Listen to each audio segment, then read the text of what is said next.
মালয়েশিয়ায় কর্মরত মিজানুর রহমান নামে এক প্রবাসী যুবকের রহস্যজনকভাবে মৃত্যুতে তার পরিবার ও এলাকায় শোকের ছায়া নেমে এসেছে। নিহত যুবক ঝিনাইদহের শৈলকুপা উপজেলার ব্রহ্মপুর গ্রামের শফিউদ্দিন মোল্লার একমাত্র ছেলে।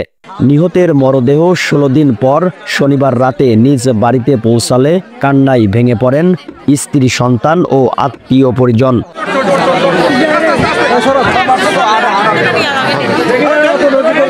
নিহত প্রবাসীর পরিবার সূত্রে জানা যায়, গত 18 মাস আগে পরিবারের আর্থিক অবস্থার উন্নতির জন্য মালয়েশিয়ায় যান তিনি।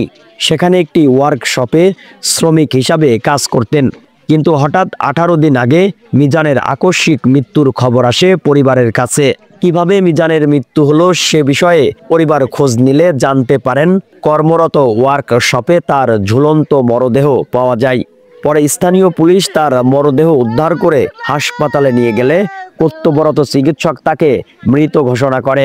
তবে হত্যা কি আত্মহত্যা সে বিষয়ে সঠিক তথ্য জানা যায়নি। আমার ছেলেটা মালয়েশিয়ায় গেছে 18-19 মাস যাওয়ার পরে এখানে হঠাৎ করে আজ থেকে 14-15 দিন হচ্ছে ছেলেটা মারা বয়স সংবাদ আসে আমার কাছে যে মিজান নামের ছেলেটা মারা গেছে।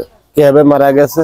যেখানে কর্মস্থল জায়গায় ছিল ওই কর্মস্থল জায়গায় মারা গেছে দুর্ঘটনায়। ওখানে যারা নিজস্ব আত্মীয় এলাকা ভিত্তিক যারা লোকজন ছিল ফোনের মারফতে যোগাযোগ করেও কোনো ব্যক্তি তথ্য দিল না যে আপনার ছেলেটা আত্মহত্যা করেছে কি আপনার ছেলেটা কেউ মারিয়ে ফেলাইছে, এমন কোনো ষড়যন্ত্র ওখানকে পুলিশরাও আমাদের সাথে যোগাযোগও নাই, আমার কোনো লোকও নাই, এরকম পরিবেশ করতে পারি নাই। দীর্ঘ আইনি প্রক্রিয়া ও আনুষ্ঠানিকতার পর শনিবার রাতে যুবকের মরদেহ দেশে ফেরত আনা হয়। পরদিন সকাল 10টায় স্থানীয় মসজিদে জানাজা শেষে কবর স্থানে তাকে দাফন করা হয়।